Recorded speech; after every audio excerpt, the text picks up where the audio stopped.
করেছেন এবং এই ঘটনা জেনেই ওনারা প্রত্যেকেই সহযোগিতা করেছেন। যারা তারেক রহমান সাহেব তো করেছেনই, ওনারাও সহযোগিতা করেছেন যে এখানে পৌঁছানোর জন্য তাকে কিছু জাস্ট তাদের পক্ষ থেকে সহযোগিতা দেওয়া।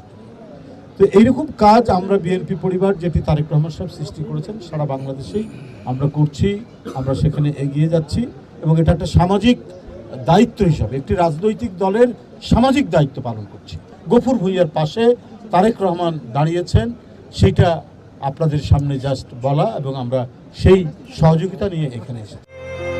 সহায়তা পেয়ে খুশি গফুর মল্লিক ও তার স্ত্রী, চোখে আনন্দের অশ্রু, মুখে তৃপ্তির হাসি।